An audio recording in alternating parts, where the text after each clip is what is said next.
ভিডিওগ্রাফিতে খুব ইম্পর্ট্যান্ট একটা পার্ট হচ্ছে সাউন্ড। অ্যান্ড সাউন্ডটা যদি ভালো না আসে তাহলে ভিডিওগ্রাফির মজাই শেষ। আজকে আমরা যে এই মাইকটা দিয়ে রেকর্ড করতেছি এটা হচ্ছে DJI মাইক মিনি। অ্যান্ড এটার যে কম্বো প্যাকেজটা সেই কম্বো প্যাকেজটা হচ্ছে আমি কিনে নিচ্ছি। নর্মালি যদি আমি মাইক ছাড়া কথা বলতাম তাহলে আমি যদি দূরে আসতাম তাহলে আমার ভয়েস লো হয়ে যেত। অ্যান্ড যদি আমি এভাবে ক্যামেরার কাছে আসতে থাকতাম তাহলে আমার ভয়েস একটু বেড়ে যাইতো।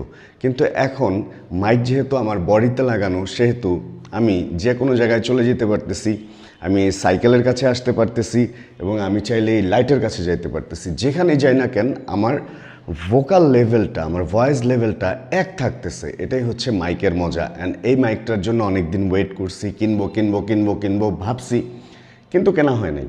বাট এবার কেনা হয়ে গেছে। অ্যান্ড এখন থেকে এরকম ক্রিস্টাল ক্লিয়ার সাউন্ডই মনে হয় আমরা পাবো। আর আমার ঘর এটা একদম ফাঁকা। ঘর ফাঁকা হওয়ার কারণে হচ্ছে একটা ঘুম ঘুম ঘুম ঘুম ইফেক্ট আছে। অ্যান্ড যেহেতু আমার মাইকটা আমার খুব কাছে, সম্ভবত ওই ইফেক্টটা অল্প হইলেও আমরা কম পাবো। ঘুম থেকে উঠছি, একদম অগোছালো অবস্থায় আছি, জাস্ট মাইকটা এখানে সেট করছি, দেখা যায় কি না এখানে। অ্যান্ড সেট করে এই রেকর্ডটা নিচ্ছি। আর এবার আসি অন্য কথায়। ঘটনা কি জানেন? দাঁড়ান বলতেছি ঘটনা কি। ভাই সব কিছুর মধ্যেই খেলা আছে। মাইকটা যখন বডিতে লাগাইছিলাম তখন সমস্যা যেটা হয়েছে, আমার শার্টের সাথে এটা যখন ভেতরের দিকে লাগতেছে তখন সাউন্ড কমে যেতেছে, যখন বাইরের দিকে লাগতেছে তখন সাউন্ড বাড়তেছে। এই কারণে আমার মনে হয় মাইক যদি হাতে নিয়ে আমরা কথা বলি তাহলে হচ্ছে সবচেয়ে বেস্ট সাউন্ড কোয়ালিটি পাবো। কারণ আমরা যে কোনো সময় যেদিকে ঘুরি মাইকটা ওই দিকে রাখলে সাউন্ডটা ও একদম ডিরেকশন ব্যাপারটা থাকবে। অ্যান্ড ও ঠিক মতো ধরে নিতে পারবে। অথবা একটা চেইন বা কিছু পরে বা একটা সুতা বা দড়ি টাইপের কোনো জিনিস গলায় যদি ঝোলায় মাইকটা ওইখানে লাগায় রাখা হয় ওইটাও একটা ভালো ডিল হবে। অথবা এটার সাথে ম্যাগনেট দিয়ে দিছে, ম্যাগনেট দিয়ে শার্টের বাইরে এইভাবে লাগায় রাখতে হবে, মানে মাইকটা দেখা যেতে হবে। তার চেয়ে আমার যেটা মনে হয় যে মাইকটা হাতে নিয়ে এইভাবে কথা বললে এই আউটপুটটাই মনে হয় সবচেয়ে সুন্দর আসে। আর এইটা নিয়েই আমি কমফোর্টেবল। মানে আমি কেন যেন হাতে মাইক নিয়ে ভিডিও করতে কমফোর্টেবল। আমার কাছে মনে হয় যে যদি এমন হইতো যে কোনো একটা মাইকও যে সাংবাদিকদের মতো এরকম পাওয়া যেত তাহলে ওইটা আমার জন্য বেশি ভালো হইতো, এরকমটা আমার মনে হয়। তবে যে যাই বলেন না কেন, প্রত্যেকটা গ্যাজেট হচ্ছে আপনার লাইফটাকে ইজি করে দিবে। অ্যান্ড মাইকটাও আমার লাইফটাকে ইজি করে দিবে, এটাই হচ্ছে মেইন কথা। আমি এখনও এনজয় করতেছি এটার ব্যাপারটা। আরও চালাবো, আরও ইউজড হব, আরও বুঝতে পারবো যে কতটুকু কী হয়। অ্যান্ড এটার মধ্যে গেইন বলে একটা ব্যাপার আছে, যেই রিসিভারটা ক্যামেরায় লাগানো ওইটা আমি জিরোতেই দিয়ে রাখছি, হয়তো সামনে বাড়াতে বা কমাতে হতেও পারে। আচ্ছা, আমাদের ছোট্ট একটা কাজ আছে। ঘটনা ঘটছে কি, আমাদের হচ্ছে ডাচ বাংলার যে ব্যাংক কার্ডটা ওইটা ওরা SMS দিছিল যে ওইটা আবার নতুন করে তুলতে হবে। অ্যান্ড ওইটার জন্য আমি অ্যাপ্লাই করে আসছিলাম। অ্যান্ড আজকে গিয়ে ওই কার্ডটা নিয়ে আসবো। চলেন আমরা বের হই। এই এরিয়াটা আমার কাছে কীরকম যেন ওল্ড ঢাকার মতো লাগে। দেখেন বাড়িঘর পুরান ঢাকা, আগের পুরান ঢাকার মতো না, নতুন পুরান ঢাকা এরকম। পুরান ঢাকার বিল্ডিং টিল্ডিং অনেক আগের, তো খুব একটা উঁচু বিল্ডিং আগেরগুলা না, নতুন অনেক বিল্ডিং হইতেছে উঁচু উঁচু। বাট এখনকার মানে এখনও পুরান ঢাকায় অনেক আগের বিল্ডিংয়ের এরকম গলি আছে, ওরকমই লাগে এই জায়গাটা। আর ঝামেলা যেটা হয়ে গেছে ভাই সেটা হলো আমি এই মিরপুর খুব একটা যে কিছু চিনি ব্যাপারটা তা না। উত্তরা যাও টুকটাক চিনতাম, বাট মিরপুরে আমি খুব একটা অতটা চিনি না। এখন ডাচ বাংলা ব্যাংকের যে কার্ড ছিল ওইটা একটা দিয়ে অনেক বছর চালাইলাম, ওদের কোনো লিমিট ছিল না যে এত বছর পরে শেষ বা কিছু। অন্যান্য সব ভিসা কার্ড বা যেগুলো আছে ওগুলো 5 বছর মেয়াদ থাকে। বাট ডাচ বাংলার একটা জিনিস ভালো ছিল, ওদের যে নেক্সাস কার্ডটা এটা আনলিমিটেড ছিল, মানে এটা কোনো ডেট ছিল না, একটা দিয়ে চলতেছে তো চলতেছে। আমার একবার নষ্ট হয়েছিল বা পুরানো হয়েছিল, পরে আমি জাস্ট চেঞ্জ করে আরেকটা কার্ড নিয়েছিলাম, এতটুকু আমার খেয়াল আছে। বাট কোনো ডেট নাই। কিন্তু এখন তারাও আবার নতুন ঢং শুরু করছে, কি যেন কার্ড নতুন করে আগের নেক্সাস বাদ দিয়ে মেবি এখন ভিসা করতেছে। অ্যান্ড ভিসা করলে সমস্যা যেটা হবে হয়তো 5 বছর বা 10 বছর এরকম একটা লিমিট দিয়ে দিবে। এটা একটা ফাপড়, কারণ প্রত্যেকবার আপনি কার্ড তুলবেন অ্যান্ড একটা অ্যামাউন্ট ওরা অবশ্যই কেটে নেবে। ব্যাংকের কাজই তো শুধু টাকা কাটা, ব্যবসায়ী তো টাকার। এখন সাব ব্রাঞ্চে আমি অ্যাপ্লাই করছি, 60 ফিটে একটা সাব ব্রাঞ্চ আছে, কিন্তু সাব ব্রাঞ্চে আবার কার্ড ডেলিভারি হবে না। ভাই দেখেন কত দিক দিয়ে ফাঁসায় রাখছে। এখন মেইন যে কোনো একটা ব্রাঞ্চে দেওয়া লাগবে, এটার জন্য দিলাম হলো 1 নাম্বার আমার কাছে হয়। এখন উত্তরার চেয়ে তো 1 নাম্বার কাছে হয়। মেসেজ আসছে, মেসেজে বলছে যে 3 দিন ওয়ার্কিং ডেজ পরে গিয়ে কার্ড রিসিভ করার জন্য, তাও 5-7 দিন হয়ে গেছে। এখন 1 নাম্বারে তো রওনা হয়েছি, 1 নম্বরে যে রওনা হয়েছি, এখন 1 নম্বরে তো আমি ডাচ বাংলা ব্যাংক চিনি না। একটা অ্যাড্রেস সার্চ করলাম গুগল থেকে, অ্যান্ড অ্যাড্রেসে যেটা দেখাইলো 8 নাম্বার কি দারুসালাম অ্যাভিনিউ বা এরকম কিছু একটা।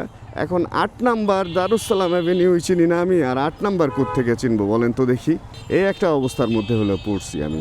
দু একজনকে ফোন দিলাম, অ্যান্ড তারাও বলতেছে ডাচ বাংলা ব্যাংকে তো বিশাল মুশকিলের কথা বলছেন। মানে ডাচ বাংলা ব্যাংকের যাবতীয় কাজ আমরা সারি হচ্ছে এই সাব ব্রাঞ্চ থেকেই, কিন্তু মেন ব্রাঞ্চে যাওয়ার প্রয়োজন পড়ে না। এই কারণে ওইভাবে কেউ চিনেও না।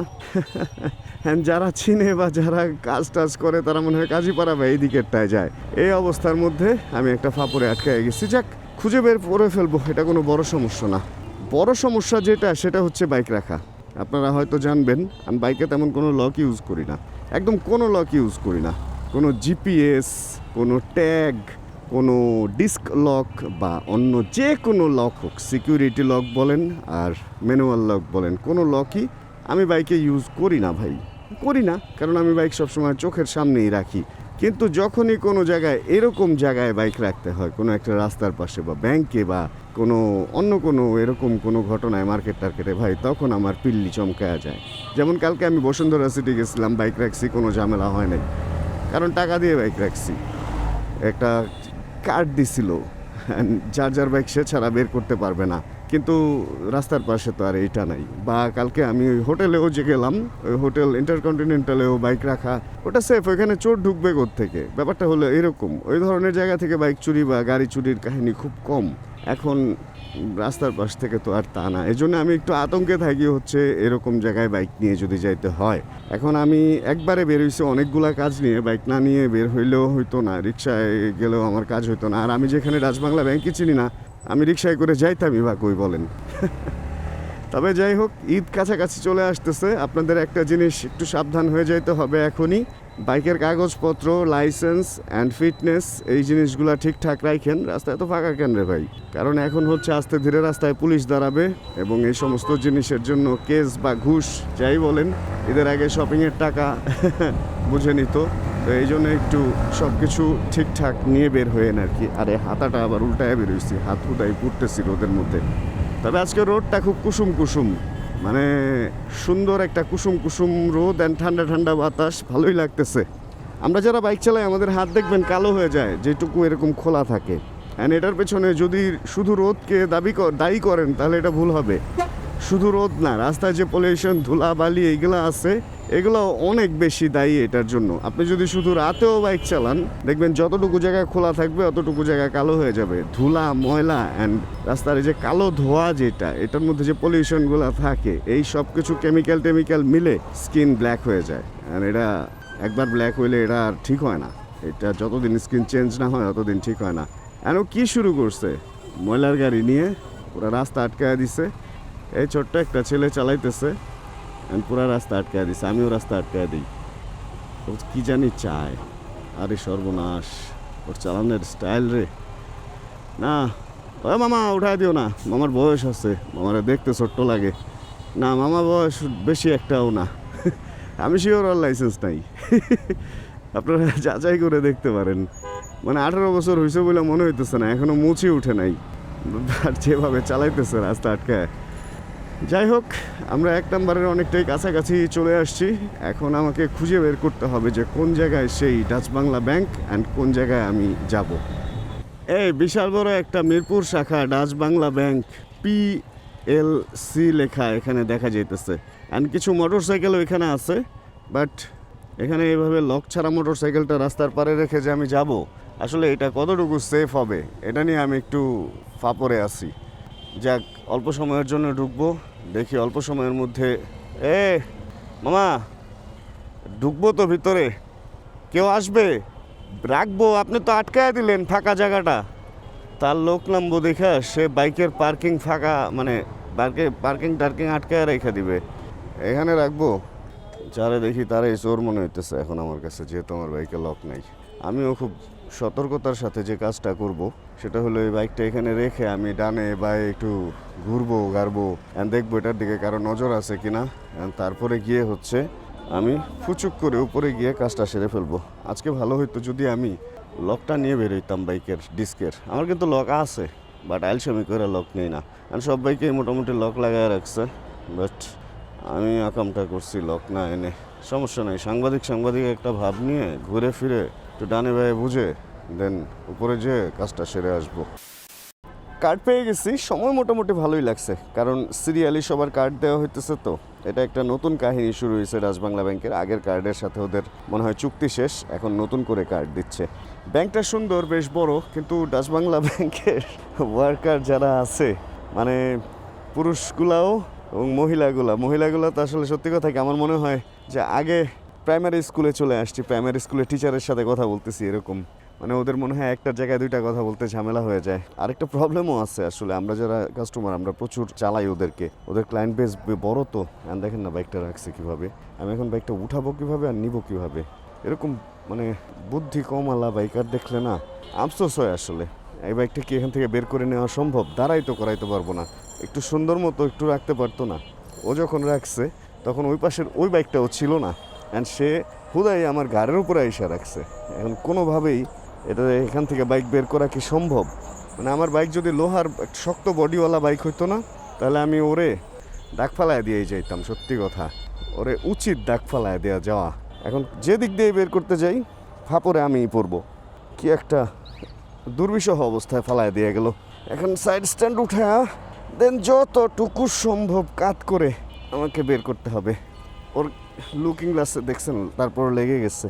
মানে ভাই তোমরা একটু বাইক ভালো মতো রাখলে কি হয়, আরেকজনের ঘাড়ের উপরে না রাখা পর্যন্ত ভাল লাগে না। ডাচবাংলা ব্যাংকের কাস্টমার না, এরকম তো হবেই। এই জন্য ডাচবাংলা ব্যাংকের ওয়ার্কারগুলাও না ওই যে প্রাইমারি স্কুলের টিচারের মতো ট্রিট করে। এফজেডওয়ালা যদি এই ভিডিও দেখেন, নেক্সট টাইম কারো ঘাড়ের উপরে এসে বাইক রাখেন না, বাজে অভ্যাস এগুলা। যাক, রাস্তাঘাটে মোটামুটি ভিড়ভাড়টা তো ভালোই শুরু হয়েছে দেখা যায়। অ্যান্ড সোজা যাইতে গেলে তো আমার অনেকখানি ঘুরতে হবে, ঘুরতে হইলেও কিছু করার নাই। এ রাস্তায় দেখি উল্টাও আসার একটা লেন হয়ে গেছে।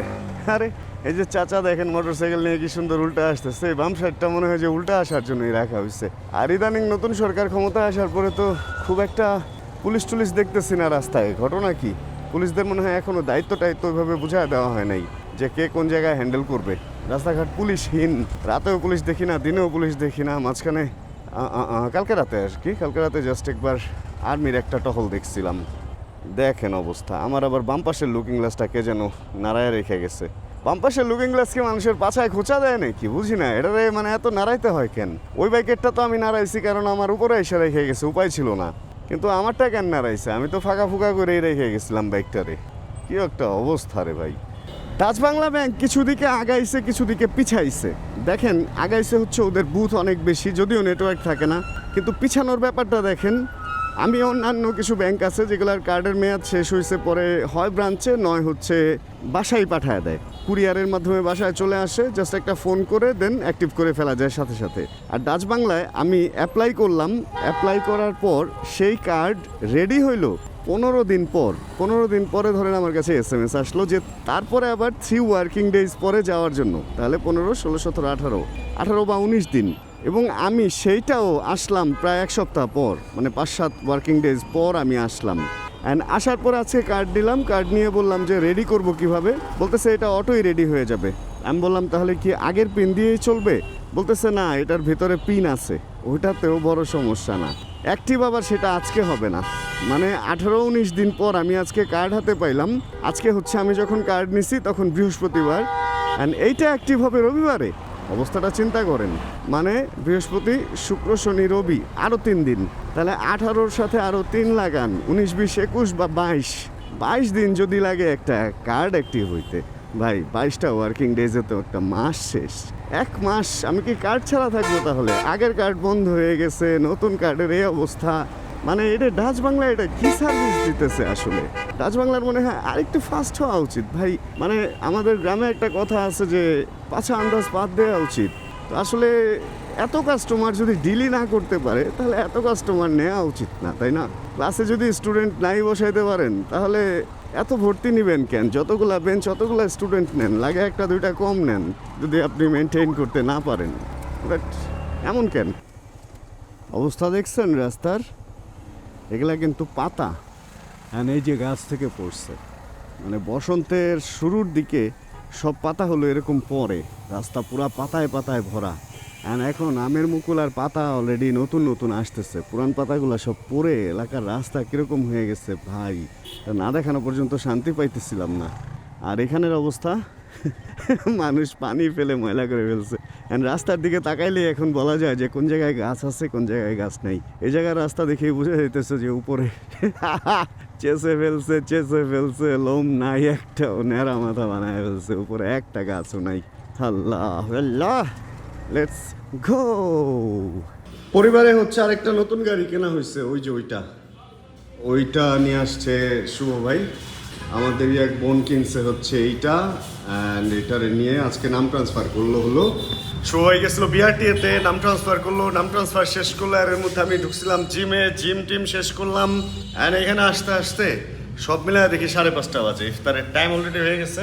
বন্ধ করতে পারেন, লাইটও বন্ধ করে দিবে। চলেন আমরাও বের হয়ে যাই। বাইকটা এখানে ছিল পানির মধ্যে, কারণ দোকান এটা খোলার সময় নিচে পানি দেয় ধোলা যাতে না হয়। এই হচ্ছে নতুন গাড়ি, এই হচ্ছে আমাদের পুরানা বাইক, হচ্ছে বাবু ভাই। চলেন আমরা আবার মোটর ব্লগার বাইকেই উঠি। ইদানিং কাক খুব অ্যাগ্রেসিভ হয়ে গেছে। কাক কি করে দেখেন, আমি আরো 2-1 জনের বাইকে দেখছি, সামনে এরকম তারের নিচে রাখলেই হঠাৎ করে গুলি ছুড়ে দেয়। জনশূন্য, লোকজন কম, এই ধরনের জায়গাগুলো আমার এত বেশি পছন্দ। রোজার সময় যেটা হয়, জিম একদম ফাঁকা থাকে দিনের বেলা, 3:30টার পর থেকে একটু লোকজন আসে। ওই ফাঁকা টাইমটা আসলে আমি খুব এনজয় করি। অ্যান্ড ফাঁকা টাইমে দেখা যায় ঢুকি, কেউ থাকে না, শান্তিতে এক্সারসাইজ করা যায়। তবে ওই দিন কী হয়েছে, একটা স্টোরি দিচ্ছি ফেসবুকে। স্টোরিটার মধ্যে আমার সামনে একটা পানির বোতল কে যেন রেখে মনে হয় চলে গেছিলো আগের দিন, ওইটা ছিল। অ্যান্ড কেউ একজন কমেন্ট করছে, ভাই রোজা রাখেন নাই, সামনে পানির বোতল। তো ঘটনা হচ্ছে আসলে আমার রোজা আমার কাছে, পানির বোতলের রোজা পানির বোতলের কাছে। মানুষ আমরা এরকম কেন, সবার নেগেটিভ পয়েন্টগুলা, মানে কোনো একটা ভুল যদি কারো মধ্যে পায়ে বসে তাহলে ওইটা নিয়ে টানা হেঁচড়া শুরু করে দেই আমরা আসলে। যাক, সময় হলো 5:28 আমার মোটরসাইকেলের ঘড়িতে, কিন্তু বাইক ফেরিতে দেখলাম ওটার ঘড়ি মনে হয় একটু ফাস্ট, 5:30 দেখছিলাম। আর এখানে ভেলো নামে একটা দোকান হয়েছে, আমাদের ভেলো মার্ট বাইকের দোকান, আর এটা ভেলো নামে জামা কাপড়ের দোকান মেবি। অ্যান্ড আমার চেয়ে আগে অন্তর ভাই ওই যে আইসা উপরে উঠে গেছে, মানে আমি বাইক ঘুরে বেরোইতে হইতে উনি এখানে আইসা ইফতার করার জন্য চলে আসছে। আমি বাসায় চলে যাবো অবশ্য। তাহলে আমাদের ভিডিওতে আজকে আর দেখানোর মতো তেমন কিছু নাই। জিম এর ভিতরের কোনো ভ্লগ বা ভিডিও আপনারা চান কিনা এটা আমাকে জানাবেন প্লিজ, কারণ আমি জানি না আসলে জিমের ভিডিও আপনাদের ভালো লাগবে কিনা। একটা ছোট্ট করে জিম নিয়ে যদি কথা বলতে বলেন, আমি একটা কথাই বলবো, আমরা সবসময় মনে করি যার বডি অনেক ভালো, যার এক্সপিরিয়েন্স অনেক দিনের, তার কাছ থেকে আসলে কাহিনী শোনা উচিত। আসলে না, ডেইলি লাইফ যারা ভিডিও আমরা করি, আমরা আসলে কিভাবে জিম করতেছি এগুলোও চাইলে মনে হয় শেয়ার করা যায়। কারণ একটা জিনিস কি জানেন, আপনি একটা ভালো অভিজ্ঞ লোকের কাছ থেকে শুধু অভিজ্ঞতা, তার রাইট ইনফরমেশনগুলাই পাবেন। বিভিন্ন রকম ভুল করে যে ক্ষতির সম্মুখীন মানুষ হয়, এই ইনফরমেশনগুলো ডেইলি লাইফ যারা করে তাদের কাছ থেকে পাবেন। এই মারামারি যে লাগছে, এরে ঘুষায় পুরা উড়ায় ফেলাইতেছে, আরে সেই ঘুষি, ওই দেখেন ঘুষি, এই দুই দোকানের মাঝখান দিয়ে ঢুকায় ফেলে, এই চাব্বাস, এই চলে, এই মানে এই ইফতারের আগের মুহূর্তে এই চলে ভাই। কয়েকজন মিলা ঠেকায় রাখতে পারতেছে না। এখন বলতে পারেন যে আমি এখানে কেন থামলাম না। ভাই আমি যদি এখানে বাইক থামতে যাই না, কি হবে জানেন? আমার কারণে পুরো রাস্তাটা ব্লক হয়ে যাবে। এই কারণে যার কর্মফল সে ভোগ করুক। আমি খুব একটা পরোপকার করি না, এই ধরনের পরোপকার। কারণ দেখছিলেন না, ড্যান্ডিখোররা যখন আমারে ধরছিল, তখন কিন্তু আমারই বুদ্ধি দিয়ে আমারই ছুটে হয়েছে ওদের সাথে সুপরামর্শ বুদ্ধি, মানে ওদেরকে আদর সাদর কইরা কথাবার্তা বইলা ছুটে আসতে হয়েছে। আশপাশ দিয়ে যারা যেতেছিল কেউ থামে না ভাই, কেউই থামে না। আর কি হয় জানেন, এ ধরনের মারামারি থামাইতে গেলে 2-3টা ঘুষি খাবেন হুদাই ফাউ, অ্যান্ড তারপরে দেখবেন যে ওরা ঠিক পাটাপোতা ঠিক, মাঝখানে আপনি হচ্ছেন মশলা বাটা হয়ে গেছেন। এই অবস্থাই হয়। আরে ভাই, ইফতারের আগে কি একটা অবস্থা। যাই হোক, আমরা আজকের এই ভিডিও থেকে বিদায় নিয়ে নিই। হোপ রাখতেছি এই ভিডিওটা আপনাদের ভালো লাগছে। ভিডিও যদি ভালো লাগে ছোট করে একটা লাইক দিয়ে দিন। চ্যানেলে যদি নতুন হন প্লিজ সাবস্ক্রাইব করে আমাদের ফ্যামিলি মেম্বার হয়ে যান। জানাবেন কি কোন জায়গায় বসে ভিডিও দেখছেন। আর যতক্ষণ পরবর্তী ভিডিও নিয়ে আবার আমি না আসতেছি, ভাই এই সোজা মানুষ যাইতে পারে না, উল্টা রওনা হয়ে গেলেন। যতক্ষণ আবার পরবর্তী ভিডিও নিয়ে আমি না আসতেছি, ততক্ষণ ইনশাআল্লাহ আমরা থাকবো ভালো, আমরা থাকবো সুস্থ এবং করতে থাকবো চিল ইনশাআল্লাহ। ভাইয়া উল্টা যায় না, আটকে যাবেন, উল্টা গেলে আটকে যাবেন। আরে ভাই রাস্তার মাঝখান দিয়ে চলতেছে। Chill bro. Check the mic and make sure it sound right, boys.